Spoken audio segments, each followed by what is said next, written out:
bem-vindos ao segundo episódio da segunda temporada do Anchor Point, podcast do Layer Lemonade. Hoje eu estou com um convidado muito especial, um cara aqui de Goiânia, que é o Vinícius Lousa, um cara formado em design pelo UFG aqui de Goiânia. E Goiânia não, né? Goiás, né? Universidade Federal de Goiás, mas trampa com motion design e direção de arte, né? Hoje em dia em São Paulo.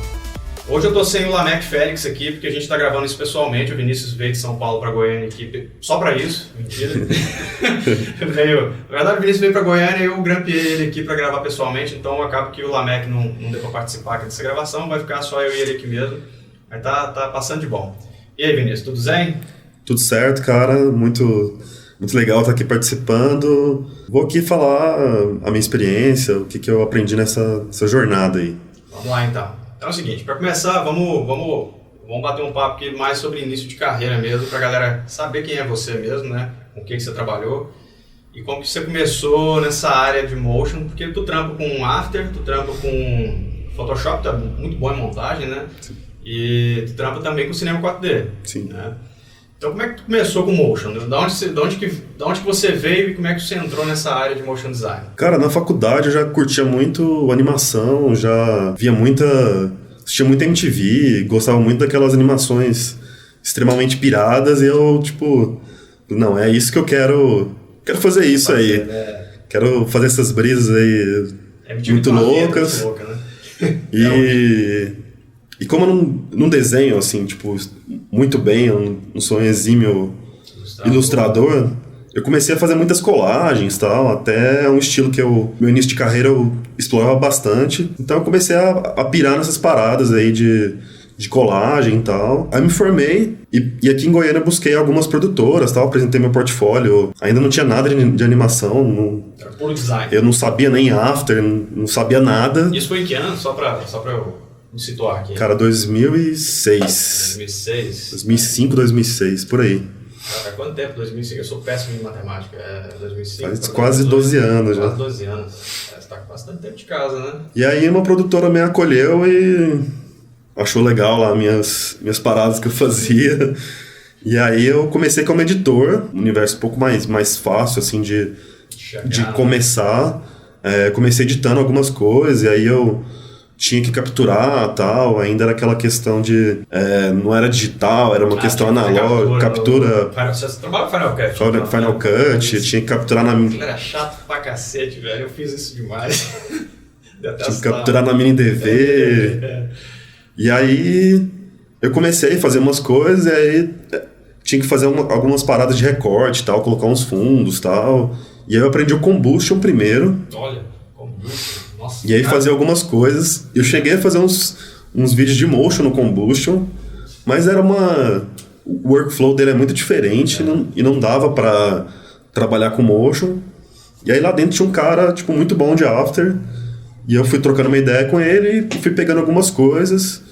E dali eu comecei, na raça mesmo, na demanda, fazendo algumas coisas. Então eu sou muito de pegar um job, um projeto e aprender com esse processo. Isso é interessante, né? Porque você começa lá como designer, pela própria limitação que você tem como artista, né? Porque eu também não sou ilustrador, né? Eu adoraria ser animador frame a frame, só que eu realmente sei que não dou pra isso, sabe? Porque você precisa ser um puto ilustrador pra ser um animador frame a frame, né? E aí você meio que se adapta, né? E o legal dessa nova era que a gente vive, essa era mais digital zona, é que a gente consegue, por exemplo, eu que curto pra caralho a animação, você também curte pra caralho. A gente consegue trabalhar nesse meio, independente de a gente saber ilustrar ou não. Com certeza. Tipo o ZBrush, né? Você não precisa ser um ilustrador para fazer escultura no ZBrush, né? Que é uma parada também que eu sempre digo, porque eu não sei se você conhece um cara chamado Vitor Hugo, é um artista digital brasileiro, um cara fantástico. Ah, sim, conheço. Ele é do ZBrush, né? E uma vez eu vi uma palestra dele, ele fala exatamente isso. Cara, eu não sei desenhar um bonequinho de pau. Claro que ele sabe, né? Mas assim, é a maneira de dizer, mas é que o cara não é ilustrador, mas vai lá ver a escultura dele. Então é legal porque o software ele te permite isso, né? Sim. O After ele te permite isso, né? O Cinema 4D também. Então é muito interessante que você venha do design, por exemplo, e explore a área de animação de uma forma diferente do que seria o convencional, né? Ou seja, dá pra você trabalhar com animação, dá pra trabalhar com motion, independente de você saber ilustrar ou não, né? E aí depois disso, o que rolou? Você caiu pro After Effects? Como é que é? E aí eu comecei no After Effects, trazendo essa carga de colagem, e aí já tava naquela época comecinho do flat design, então eu já integrava essas questões. Comecei uma pegada mais de design mesmo, desenhar esses personagens, alguns elementos mais pictográficos para compor as minhas animações. E aí eu fiquei em Goiânia menos de um ano, trabalhando nessa produtora, e aí eu juntei uma grana para ir para São Paulo. Você disse que tinha um lance, né? A gente estava conversando em off aqui antes, você estava falando que você tinha como se fosse um dream, né? Um sonho de jornada de cair para São Paulo, né? E aí você acabou indo para São Paulo depois desse ano aqui em Goiânia. Aqui em Goiânia a galera tem muito sonho de... vou terminar a facu e vou para São Paulo. Tipo, às vezes até eu brinco que, tipo, a capital de Goiânia é São Paulo. Vê se não é ilusão, não, velho. Tipo, você sentiu essa diferença mesmo, saindo de Goiânia e indo trabalhar em São Paulo? Existe realmente essa... Porque é legal que as pessoas, às vezes... Porque todo mundo fala muito bem do mercado paulista, né? Paulistano. Mas ele lá a galera trabalha pra cacete. Sim, né? É um sim. mercado ultra competitivo e qualificado, né? Com certeza. Disso. Então, na verdade, tipo, São Paulo é sinônimo de qualidade. Mas também São Paulo é sinônimo de ganhar bem, saca? Tipo, você sentiu que lá você começou a trabalhar com projetos mais interessantes e ao mesmo tempo ganhar mais, saca? Cara, quando eu fui, eu era muito fodido, assim, sabe? Eu fui, tipo, muito... Falei, juntei uma grana e eu tinha... Era 3 meses pra dar certo. Se não desse certo, eu tava lascado. Ia ter que voltar pra casa da mãe e voltar pra Goiânia. Mas deu tudo certo. Consegui desenrolar coisas lá. E fui passando por produtoras né, mas esse início foi bem foda. Tive uma limitação muito grande de grana. Mas consegui, com o tempo, ir melhorando e tal. Fui sendo reconhecido pelas empresas. Antes de ir, eu prestei uma pós. Aí eu conheci uma galera eu fiz uma pós no Senac de audiovisual. Aí eu conheci uma galera e tinha um amigo que trabalhava numa produtora e precisava de um cara de after pra tocar algumas coisas, fazer algumas paradas lá. Então ele me chamou e foi bem assim, tipo, eu cheguei na pós, conversei com o cara e ele já me agilizou o trampo, saca? Então eu acho que é importante... Network importante, né? De repente você vai pra um lugar, tipo, fazer um curso, né? Tipo, isso... Você conhece a galera da área, já abre muitas portas, e aí você... São Paulo é imenso, né, cara? Tanto de gente que tem trabalhando lá, tipo... Se você fica muito limitado dentro de uma cidade só, realmente você fica meio que à parte daquilo ali, né? Sim. Eu vejo que pela internet mesmo, com o ler e tal, com o blog... O nosso público mais imenso, tipo, acho que é 60% de São Paulo, sabe? É impressionante o tanto de gente que trabalha nessa área de não só motion, né? No campo digital em geral, né? Eu sempre disse que quando foi pra Sampa lá, você saiu aqui de Goiânia e foi pra Sampa e você ficou 8 anos em São Paulo, direto lá, né? Eu fiquei 8 anos em São Paulo, depois eu fiquei 5 anos freela, passando por várias produtoras, e aí isso me estafou muito, né? Eu Trabalhou demais. Trabalhei demais, e aí falei, cara, não quero mais, vou voltar pra Goiânia, vou pra outro lugar, ter uma vida mais tranquila. Pois é, esse lance aí é sempre uma questão de debate, né? A galera acha que freela não trabalha. Eu falei isso com o Adriano do AE Dicas na última edição, e ele bateu o martelo em cima, falou, não, freela trabalha pra cacete, né? E eu vejo isso com os brothers meus que são freela na internet, eu não sou freela, né, hoje em dia. Então, mas eu já fui por um certo tempo, eu sei que trabalha mesmo. Então é sempre um caso de meio que de dar um alerta, né, para quem quer entrar nessa onda de freela e que acha que vai ter mais, às vezes, domínio do próprio tempo. Tem, né? Sim, com certeza. Tem, mas também você vai trabalhar muito mais em relação a trabalhar fixo, né? Porque fixo você tem baixo cartão. Freela praticamente non-stop, né, cara? Às vezes você folga no fim de semana, mas você fica de olho ali no e-mail, no celular. No início, por exemplo, você teve que fazer provavelmente uma carta de clientes, né? Você tem que meio que fazer esse network, né? Conhecer a galera. E provavelmente você não pode dizer não, né? Porque com certeza. Se você disser não no início de carreira de freela, você tá fudido, né? E muitas vezes no começo... Você começa a ir resolver perrengue mesmo, resolver treta. Só pega as latadas, né? Pegar a latada. Às vezes um cara tá trabalhando muito tempo num projeto, não aguenta mais, aí chama um freela para já pegar esse processo que já está no final e resolver e terminar. No começo foi bem... era bem correria, e aí depois com o tempo eu fui conseguindo já organizar projetos que fossem... que tivessem um tempo e tal, e aí as pessoas começaram a me procurar pelo meu trampo, e não mais para... você tem uma assinatura, né? Principalmente você faz aquelas montagens no Cinepar, inclusive aquele...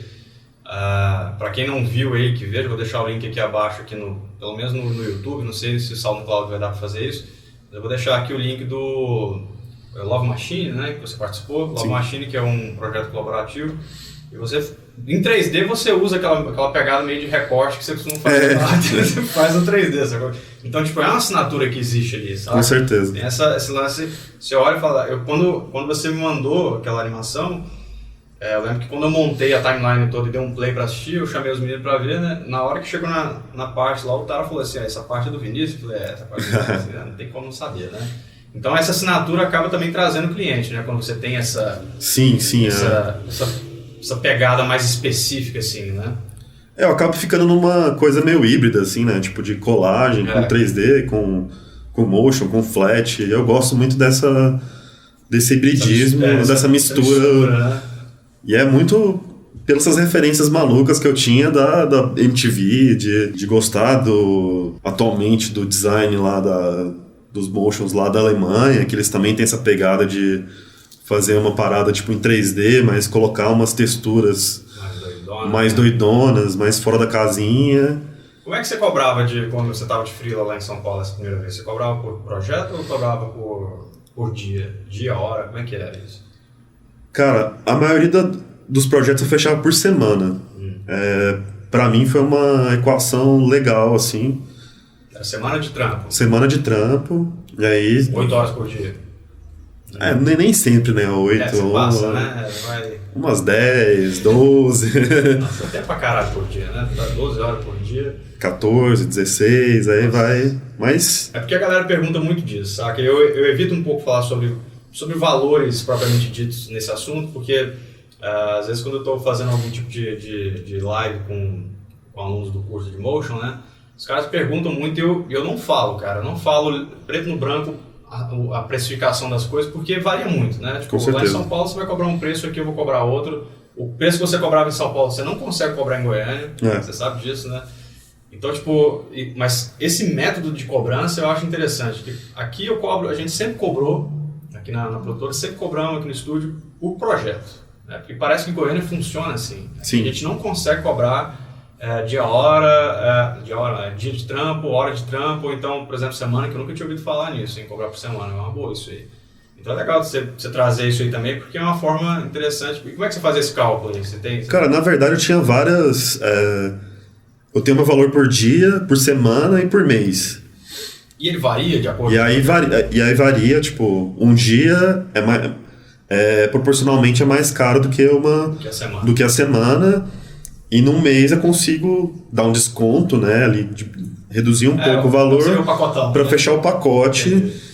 E aí ficar legal pra produtora e pra agência e pra mim também. E aí, tipo, a galera eu tenho o Lamec mesmo, né, que é o co-host aqui dessa temporada, ele tá em Sampa agora, ele é do Rio Grande do Norte, né? Você conheceu o Lamec lá, sim, né? Sim. Você foi no Animotion, né? E esse ano você vai também? Com certeza, né? Tem Sampa, né, velho? Tá lá, eu vou também. Esse ano a gente vai se esbarrar lá. Inclusive, eu acho que todo mundo tinha que colar no Animotion, porque, cara, é um evento... É do caralho, né? Não, o Isaac Rodrigues, inclusive, vai participar de uma edição dessa segunda temporada, eu já convidei ele. A gente só tá marcando o dia certo. Porque o Isaac é o cara, eu acho que essa iniciativa dele foi do caralho. Eu vi desde o primeiro Animotion lá, eu nunca fui, né? Mas esse ano eu vou ter que ir, porque ano passado zicou demais aqui, com muita coisa pra fazer.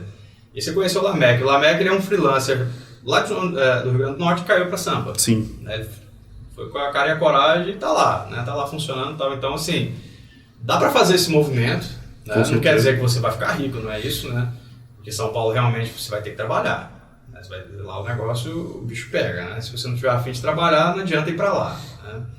Mas eu acho que é lucro. Né? O cara sai às vezes de uma cidade pequena, ou então de uma capital como Goiânia, que é o seu caso, porque Goiânia é uma cidade pequena, né? Sim, com certeza. Em comparação com São Paulo, o mercado de motion de Goiânia é uma vergonha. Sim. Essa que é a verdade, né? De cabeça aqui, eu acho que eu não conheço ninguém que trabalha com motion full aqui dentro de Goiânia, saca? Tem muita gente que fica dividida entre motion, edição e... tem muito editor, né? E aí, até sonorização, cara, a pessoa fala... É o lance do faz tudo, né? Sim. Aqui ainda tem muito desse lance do cara que é meio generalista, né? O cara do After Effects. Pega e resolve, né? Aí você tá agora...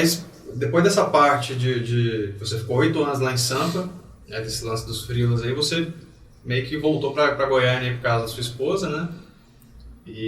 Mas aí tu ficou o quê? 2 anos aqui?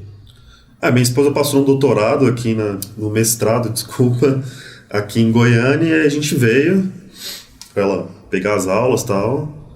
E aí foi muito, muito bom, porque eu queria muito deixar aquela rotina de vida de São Paulo e entrar numa coisa um pouco mais light, mais tranquila. Só que eu sentia muita falta de trocar ideia com a galera, de ir para muitas produtoras no meio. De estar no meio, né? De estar no meio. Esse núcleo mesmo produtivo, né?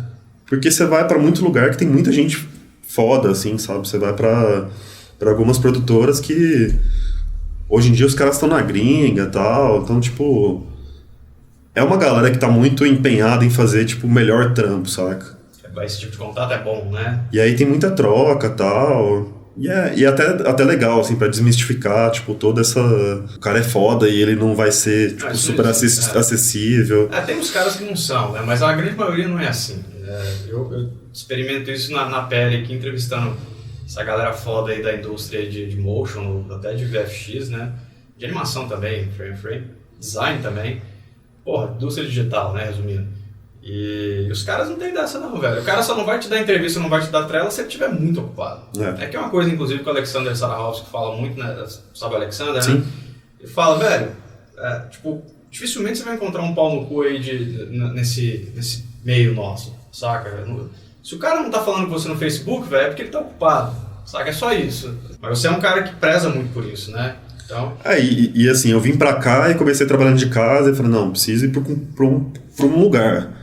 Aí eu fui pro coworking, ficava lá, era muito da hora e tal. E aí um dia um brother falou assim, tô indo pra uma casa. E aí eu fui com um outro rolê, peguei uma salinha lá. E eu gosto muito dessa troca do dia a dia e tal, de ir ali tomar um café. Apesar da galera não ser de motion, tinha muitos designers, galera de áudio. Mesmo assim, né, cara? E a gente fez uma conexão muito boa, assim, saca? Tipo, tinha um cara que era DJ, produtor musical, a gente fez algumas músicas juntos. Inclusive ele voltou agora pra São Paulo. E a gente quer fazer projetos juntos, porque ele é muito... Já conexão, né? Ele é muito bom, é um tipo de som que eu curto e não... Eu acho que se eu procurar alguma produtora pra fazer aquele som específico, ele já sabe o que eu quero, então, tipo, vai ser muito mais fácil, assim. Então eu gosto dessa conexão com as pessoas. E aqui em Goiânia eu sentia muita falta de estar rodando, de estar circulando e estar trocando essa ideia com o pessoal aí. Você acha que tipo assim, beleza, a gente fala que Goiânia é uma cidade pequena, eu tô falando Goiânia, viu, galera? Porque, tipo, a gente tá em Goiânia, eu moro em Goiânia, e Goiânia, apesar de ser uma cidade meio pequena, é uma capital, né? Convenhamos, a gente tem dezenas de produtoras aqui, tem produtora pra caralho nessa cidade, agência de publicidade pra caralho, ou seja, existe esse mercado aqui, existe uma galera que trampa aqui, mas parece que não existe um senso de comunidade aqui, sabe? Tipo, da galera realmente meio que interagir, né? Já, sei lá, vai marcar um McDonald's junto, sei lá, encontrando o Bob's. Que é uma parada assim que eu sinto falta disso, saca? Eu meio que supero isso através da internet, né? Fazendo network pela web, né? O Layer me proporcionou isso e eu sou muito grato, inclusive, ao Layer por isso, né? Por ter me dado a chance de fazer contato com muita gente que eu não teria contato nunca, a não ser que eu saísse da cidade, né? Que eu pegasse minhas malas e fosse, por exemplo, para o Rio ou para São Paulo, né? Então, o que você acha que rola aqui em Goiânia? Vocês acham que rola aqui um estranhamento? O que é? Aqui a gente... Porque o mercado aqui não é tão novo assim, né? Cara, eu acho que às vezes rola meio que uma parada de... Sei lá, esse cara vai me roubar os clientes, esse cara vai me... Caralho, será? Vai criar uma competição, não sei, cara. Assim, quando eu vim pra Goiânia, agora, há um ano atrás, há 3 anos atrás, na verdade, eu tava atendendo clientes de São Paulo, então eu cheguei a tentar desenrolar projetos aqui, mas eu vi que não ia ser legal pela linguagem que eu tenho, pelo quanto a galera queria pagar pelos projetos, então eu continuei atendendo Galera de São Paulo, então não tive muito essa vivência me conectando com outros profissionais da área aqui. Mas você que é um cara que por exemplo, fez esse movimento todo aí de sair de uma cidade, voltar para essa cidade, depois sair de novo dessa cidade. Quando você voltou para cá, para Goiânia, por exemplo, que é um mercado pequeno, mas é um mercado de capital ainda, ou seja, você ainda tem fluxo de trabalho aqui dentro, qual a diferença, a maior diferença que você sentiu em relação ao mercado de Sampa? Que você olhou quando você bateu o olho e falou assim, nossa senhora, isso aqui não dá.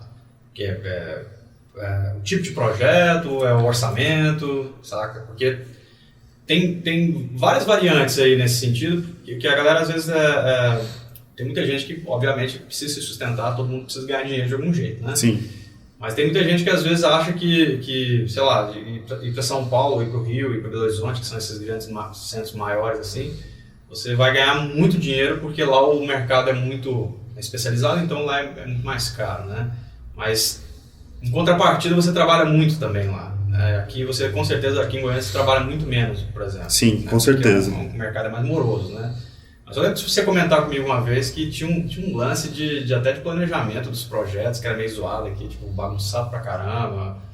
Tipo, era difícil de trabalhar com os clientes aqui, saca? Como os clientes de São Paulo, eles são maiores, eles têm e muitas vezes as campanhas têm diversas frentes, então exige um planejamento para que aquela campanha dê certo naquele tempo. Porque muitas vezes tá pautado em uma meme, em alguma coisa que vai acontecer naquele momento, um carnaval, um Natal, alguma coisa assim. Então eles precisam que aquilo esteja pronto, veiculado e pro mundo naquele momento. Senão a campanha já era e aí é um gasto de, sei lá, milhões jogado no lixo, numa coisa que não deu certo. Então existe uma organização muito mais, a pipeline, vamos dizer assim, muito mais perfeita, né? Não é perfeita, mas nunca né? Mas é um pouco mais organizado. Aqui eu vi limitações tanto de orçamento quanto de, sei lá, às vezes a pessoa olhava meu repertório e tipo, não vou, meu cliente não vai querer uma linguagem desse tipo. Eu até atendi clientes de Goiânia, mas fazendo trabalhos de vídeo explicativo, tal, algumas coisas assim. Sem usar muita assinatura, né? Exatamente. Uma pergunta mais objetiva, assim, tipo, quanto você acha que é o momento certo do cara, às vezes, ralar peito de um certo mercado, né? Um cara que às vezes está numa cidade pequena, então numa capital que não está tudo certo, numa cidade um pouco mais do interior, o cara está lá trabalhando.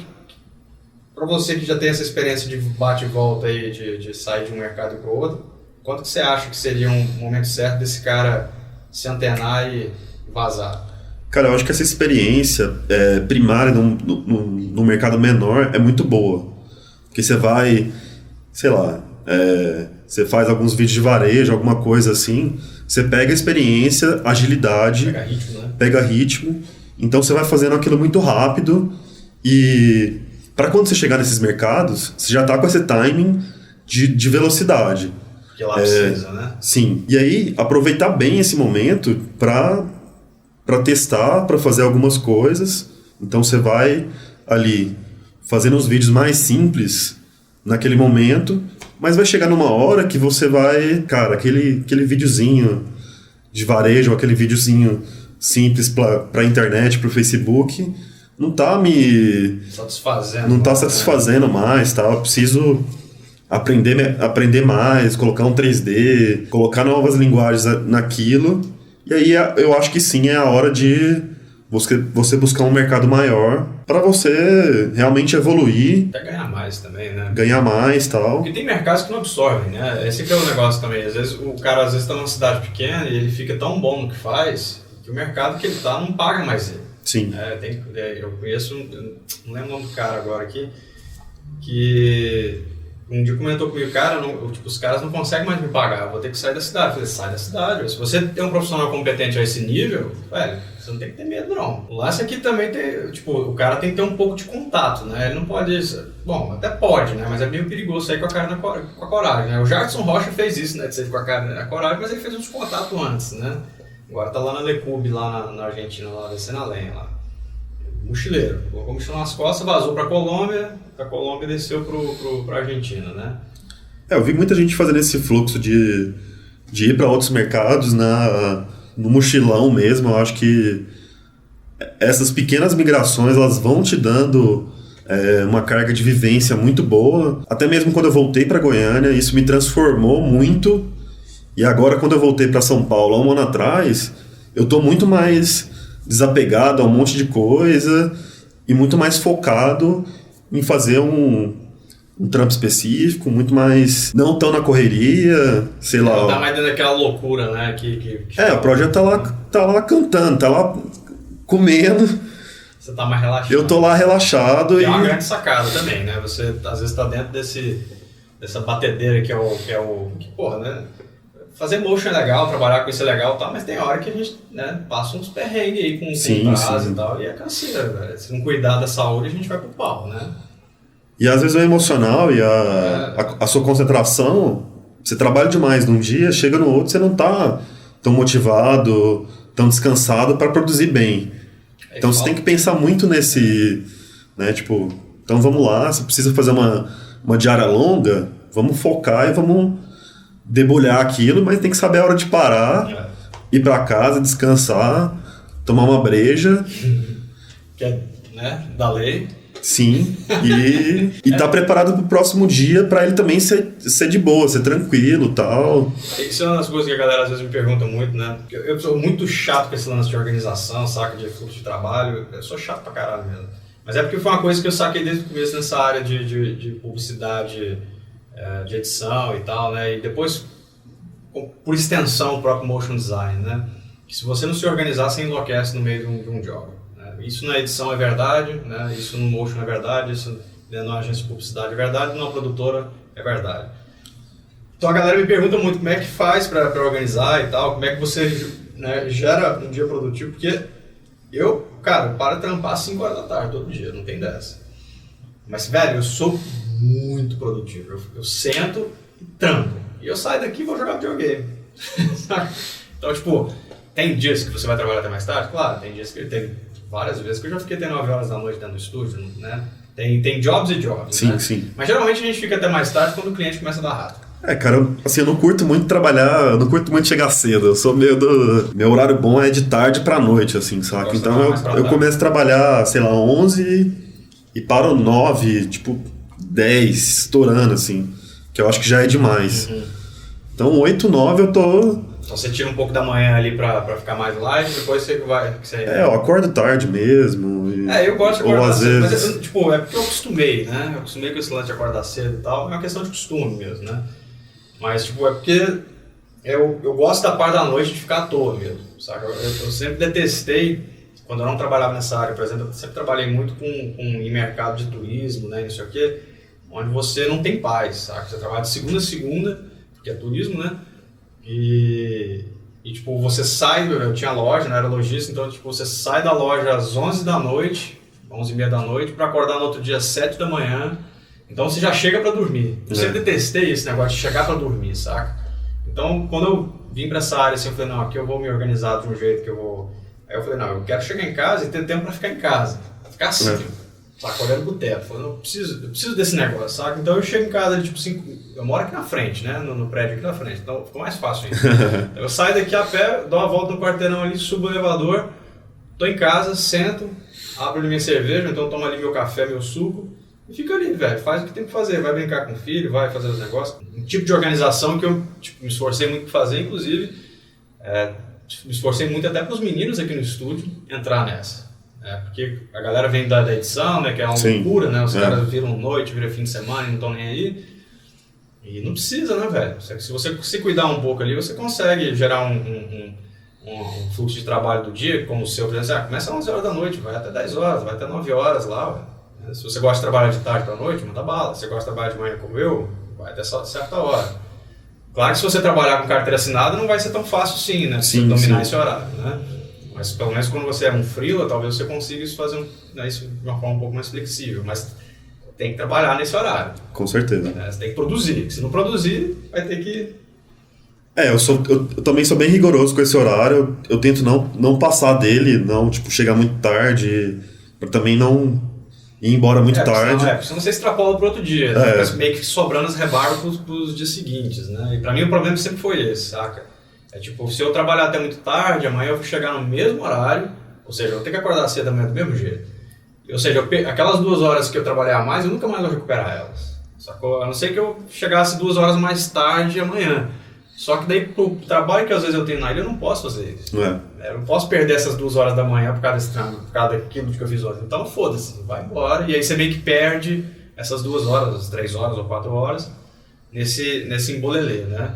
E fim de semana também, né? Claro, é o que eu falo pra galera também, tem que ser flexível, né? Tipo, se você precisar, faça. Não precisa ser rígido que uma rocha, porque senão você também às vezes não consegue lidar com um projeto de algo de certas magnitudes, sim, né? Sim. Porque projetos são muito pesados. Hoje em dia se eu não descanso no fim de semana, na outra semana eu já tô destruído. E a gente tá ficando meio... a gente já tá da noite pro dia, do dia pra noite, né? Chegando aí nos 40, né? Eu tô com 33, né? Você tá com quanto? Tá com 35. 35, Tamo junto aí. Dizem que depois, quando a gente bate ali nos 40, é ladeira abaixo. Né? Já chegou na metade ali, então agora a sua energia, né, e a sua disposição começa a diminuir. Então é uma hora boa até para começar a fazer esse tipo de observação em si e começar a se colocar no lugar, né, velho? Para seguir vida. Né? Porque a vida é comprida, mas também meio curta. Né? Porque você já tem uma experiência para ter essa agilidade técnica de desenvolver.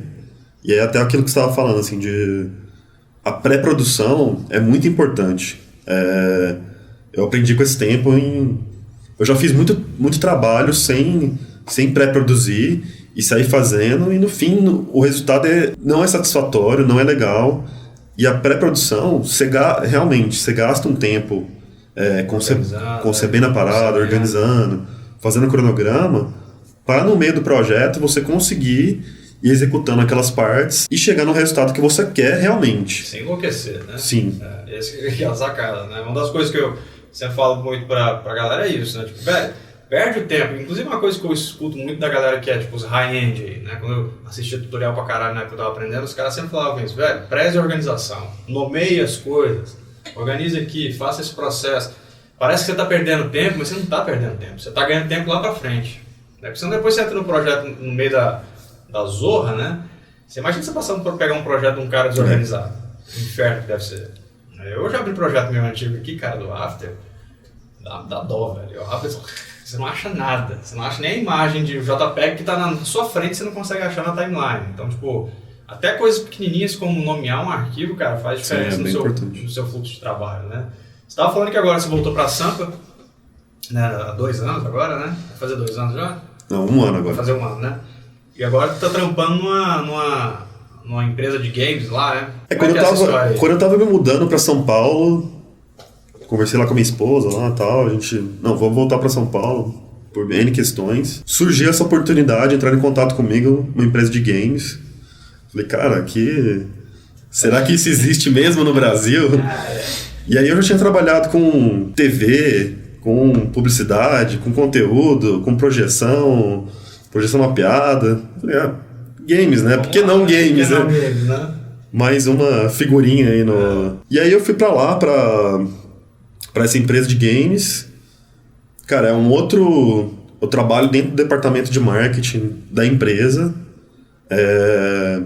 fazendo a promoção dos jogos. Hoje em dia a gente faz a promoção de uns mais de 10 jogos. Tudo jogo mobile, né? Todos os jogos mobile. E aí eu fico nesse...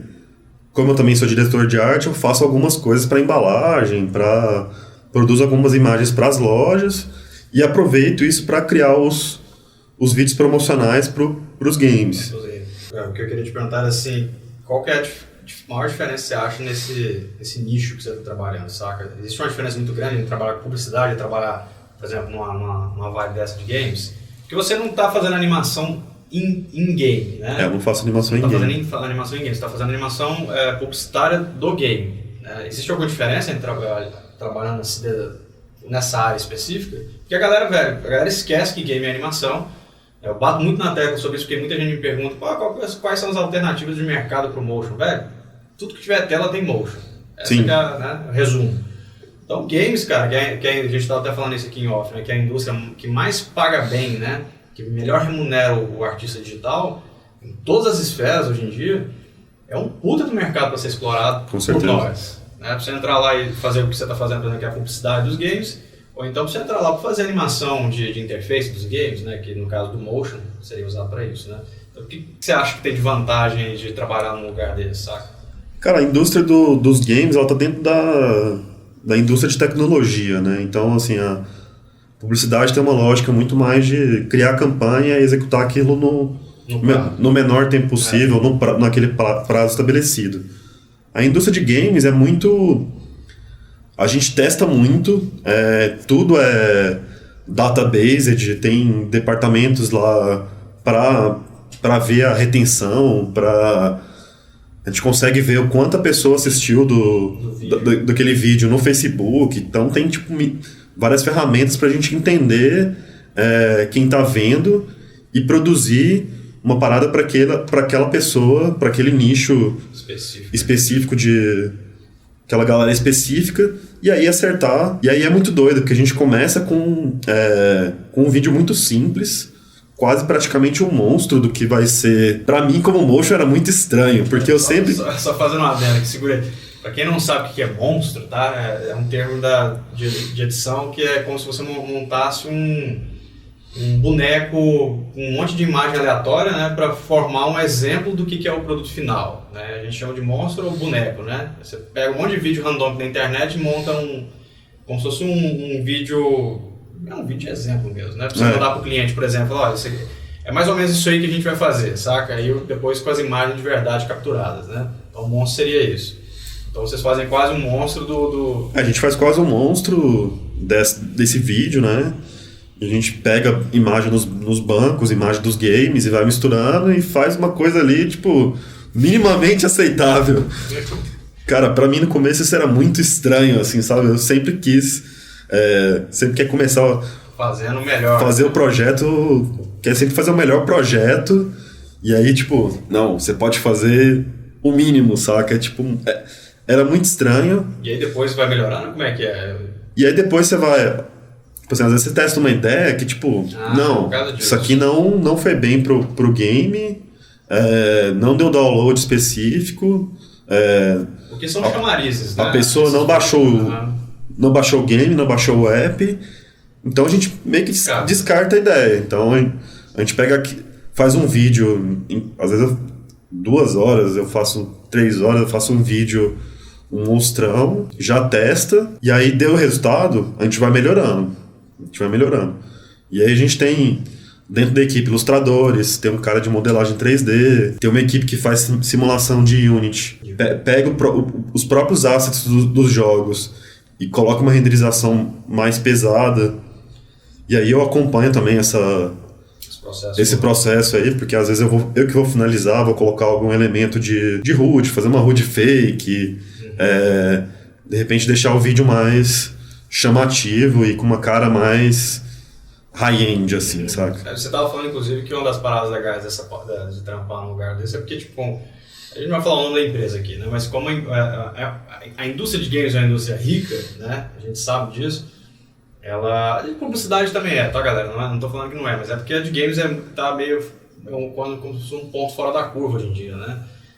Você consegue trabalhar com gente muito competente, né? Porque a empresa consegue pagar isso. Né? Você estava me falando que tipo, os caras chamam a gente da Vetor Zero, né, para trampar lá. Então, essa é uma vantagem muito interessante também, né? Vem muita gente da gringa, vem gente que tava, tipo, animador 3D foda que tava aí frila no mercado. Eu mesmo que tava frila, eu fui atraído por essa indústria. E assim, você vai para um lugar que você é CLT, que te paga... Todos os benefícios, tem vários atrativos, festas, encontros, almoços. Então tem muito...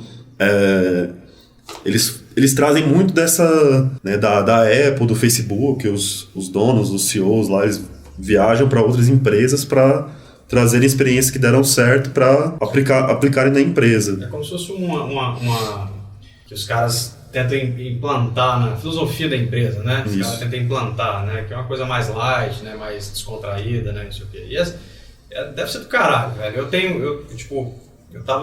Acho que deve ser... 80ª vez que eu falo sobre isso, mas eu tava jogando o The Last of Us, né, no PS4.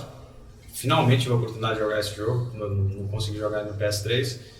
E aí eu fui fazer uma pesquisa rápida sobre o jogo, saca? Mas pelo aspecto técnico mesmo do jogo, eu fiquei espantado com o nível técnico daquele jogo. E eu vi, até postei no Layer outro dia, um documentário da produção do game. E é uma aberração, velho. Tanto que os caras são foda pra construir aquilo ali. É muita gente. Muita gente. É uma galera muito especializada, mas é fodido. Inclusive, uma das partes que eu mais gostei do documentário foi a guria que fez os menus de troca de arma, né? Fez o design dos menus.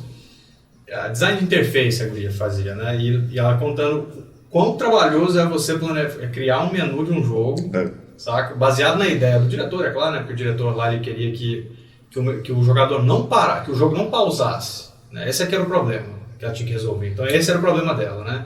Ela tinha que criar um menu que fosse tão intuitivo e minimalista a ponto do cara acessar ele, trocar de arma, às vezes se curar, né, com as bandagens e sem morrer com uma bala na cara no meio do jogo. E aí ela conta essa experiência e eu achei do cara, eu falei, cara, que negócio maluco, né? A gente acha que é facinho de fazer essas coisas. E lá, atualmente a empresa, ano passado tinha 120 funcionários. Caralho, tudo isso? No começo do ano passado, né? No final do ano já tinha 180. Nossa. E eles querem chegar agora por volta de 300 pessoas. Puta merda. Então é um mercado que está contratando muito, crescendo muito rápido. A gente teve experiência de jogos que entraram no ranking. A gente começou a fazer um marketing pesado em cima desse app. Ele subiu muito rápido e o faturamento também subiu muito rápido. E hoje em dia tá lá nos tops lá. Esses jogos que, no caso, que essa empresa trampa... Pode falar o nome da empresa ou como é que é? Pode. Você sabe, qual que é a empresa? Ela chama TFG Top Free Games. Top Free Games. Chama de TFG.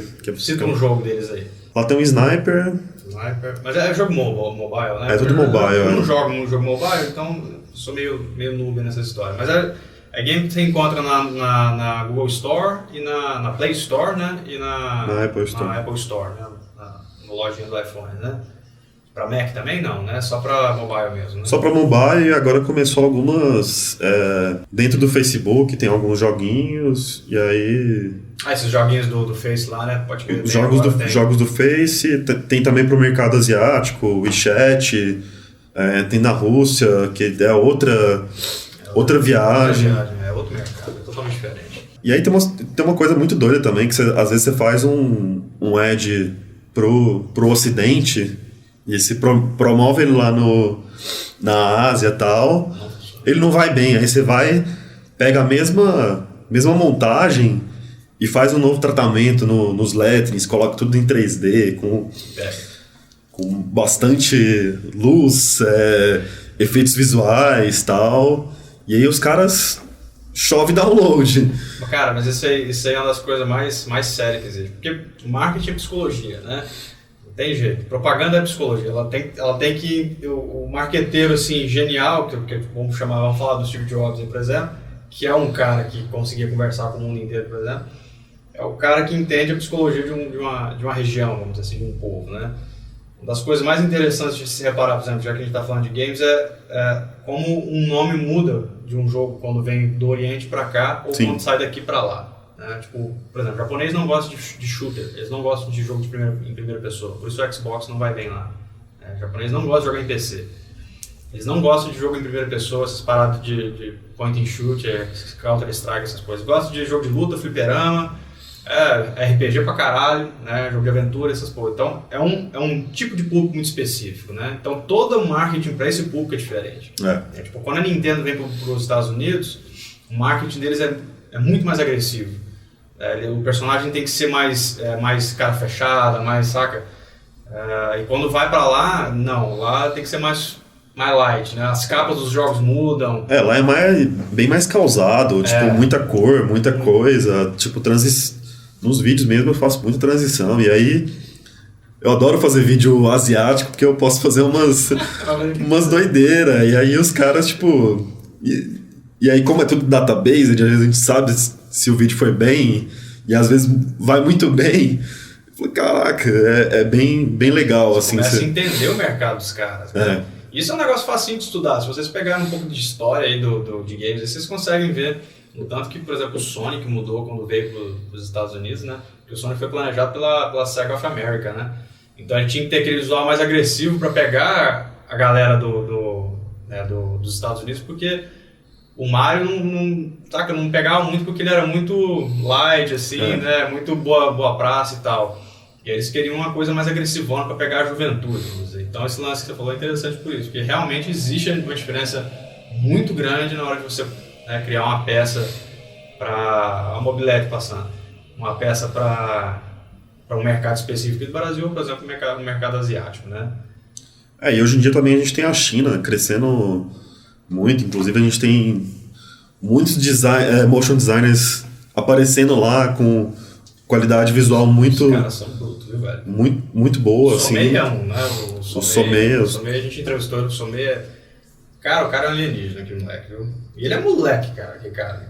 Impressionante. Cara, foda. Uma edição de imagem, uma curadoria das montagens, né? Tipo, é muito... É diferente, né, cara? Diferente. O timing da animação dos caras é diferente. Existe uma... E eles são muito 3D, né? Eles parecem... Eles me lembram muito o mercado russo. Os russos são fritos em 3D também. Acho que os melhores 3D do mundo estão na Rússia. Impressionante tanto que esses caras são bons. Eles têm uma mente boa pro 3D, né?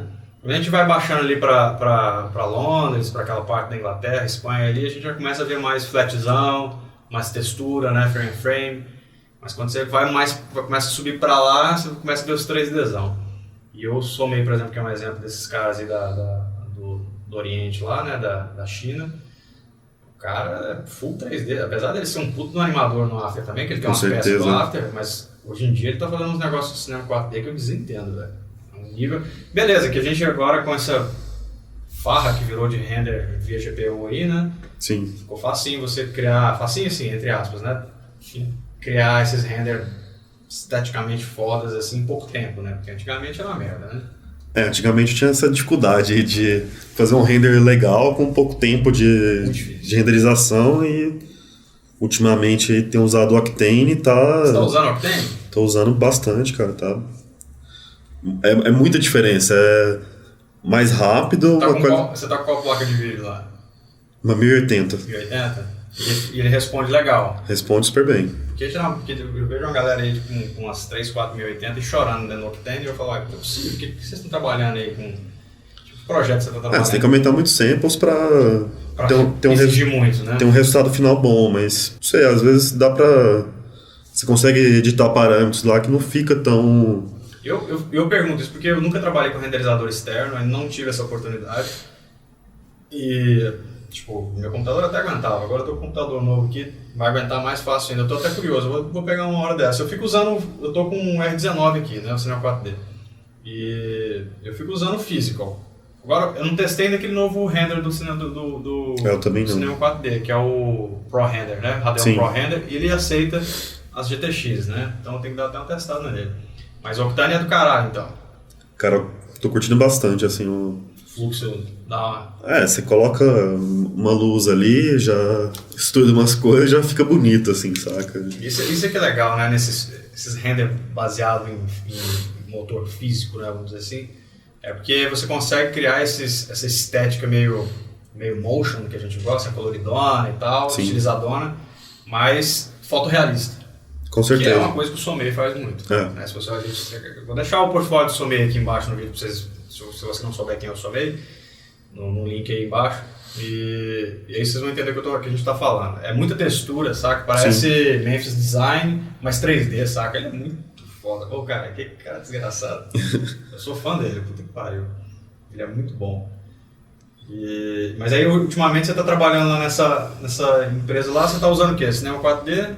O Afterzão? Cinema 4D, After e Photoshop, basicamente. Cara, agora que a gente está entrando aqui nos últimos 10 minutos, deixa eu te perguntar uma coisa, então, mais direcionado para a galera que às vezes está começando. O que você daria de dica para quem está começando com relação a, tipo, Porque uma das coisas que a galera tem muita dúvida é sobre isso, né? Quais softwares aprender em que sequência? Eu tenho minha opinião, né? Eu aprendi com o Cinema 4D primeiro hoje em dia, mas se eu pudesse voltar no tempo, eu teria aprendido After primeiro. E aí, o que você acha que a galera que você trabalha aí com o Cinema 4D, o Octane Render é um software à parte, praticamente, né? Você tem que... A sua pipeline muda muito trabalhando por ele. Então já é mais um aqui na... Você tem que entender como funciona o esquema de nodes lá, é um pouco diferente.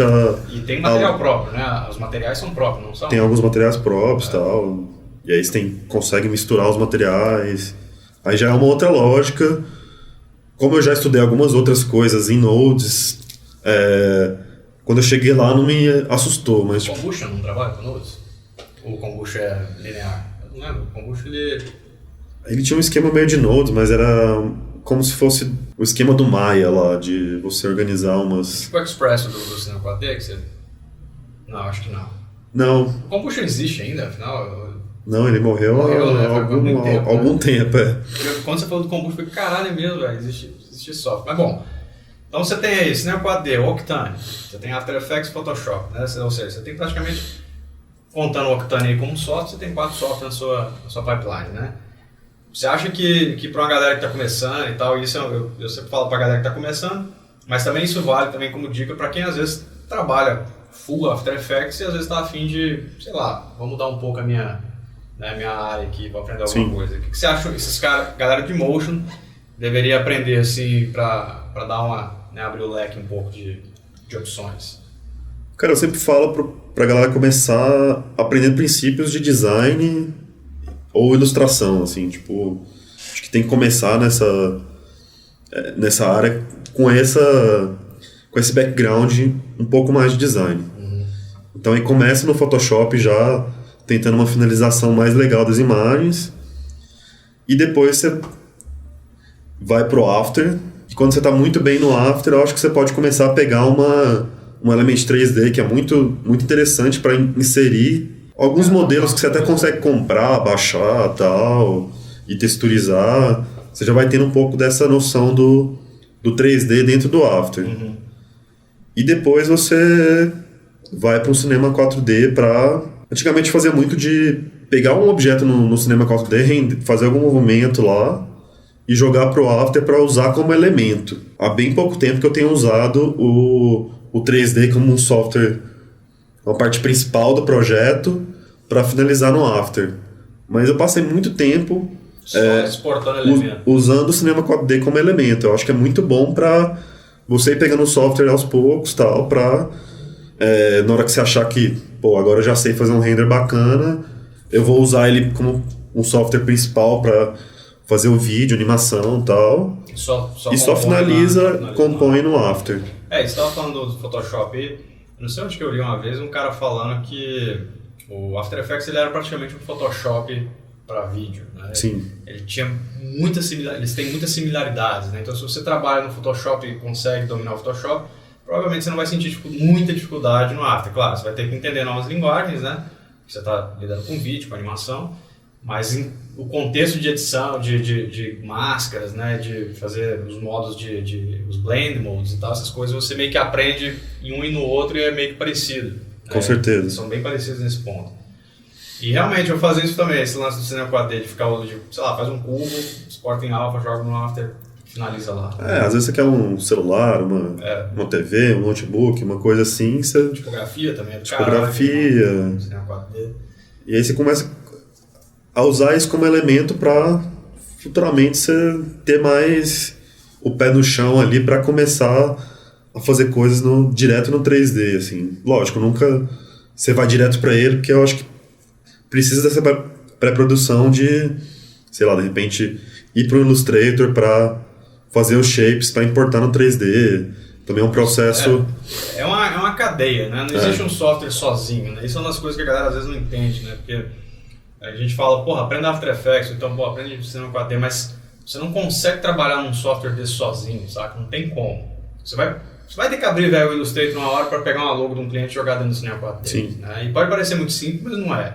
Porque a hora que você jogar uma logo toda zoada lá de .cdr lá dentro, e converter ela para Illustrator, pegar ela e jogar dentro do Cinema 4D, cara, eu já vi cada logo assim que ficava os pontinhos tudo recortados, assim, eu tive que desenhar. Aí, bom, eu redesenhava logo inteiro no Cinema 4D, né? Então, você meio que é forçado a entender de outros softwares também, né? No meio dessa panela aí. Né? Sim. Você meio que... a não ser que você realmente não vai lidar com 3D, né? Aí você realmente não precisa ir pro Cinema 4D.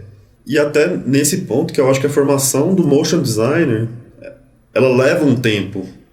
A galera já quer começar... Não, quero, tipo, em 1 ano virar um motion designer foda.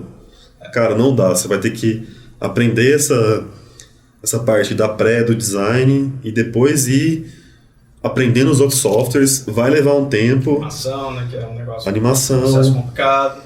Princípio pra cacete pra estudar. Não é fácil. Não é fácil. Um dos testes que eu mais gosto de fazer com a galera é bouncing ball. Saca? Eu já vi gente com 11 anos de motion não conseguir fazer um bouncing ball, né? Então... Não é fácil, saca? E olha, eu falo bouncing ball, fica parecendo que é fácil. Não é fácil. Você fazer um bouncing ball bem feito não é fácil. Então é isso aí, ó. A gente tá beirando aqui nossa 1 hora. Você vê que passou rápido pra cacete isso aqui? Caramba. Passou rápido pra cacete, já deu 1 hora. E, Vinícius, valeu demais aí. Você ter vindo aqui no Layer pra gravar isso aqui pessoalmente. Se todo mundo pudesse vir pra cá, né? Ia ficar tão fácil de gravar, ia ser tão rápido. Vem aqui pra Goiânia, galera, comer umas pamonha, piqui. Umas pamonha, gravar podcast e dar umas risadas aqui. Valeu demais aí pela participação. Espero que a hora que você tiver afim, é só voltar aí que a gente bate mais um papo. Com certeza, Jean. Valeu demais aí pelo convite. Sou fã aí do Layer Lemonade. Valeu. Hoje em dia, nossa fonte aí diária de motion, né? A gente tem entrevistas, tudo é muito... A gente aprende muito com essas... Aí no site, no blog, tudo muito bacana. Valeu, velho. É isso aí, galera. Ó, não esqueça aí de quem estiver assistindo ou ouvindo, no caso, né? Isso aí no YouTube, de dar aquele velho like, né? Aquele velho compartilhado. Comenta aí também achando que, né? Sobre esses assuntos que a gente conversou aqui. É bastante coisa que dá pra falar em 1 hora aqui também. Vou deixar aqui na descrição do podcast o portfólio do Vinícius, saca? Então vocês podem acessar e dar uma olhada no portfólio do cara.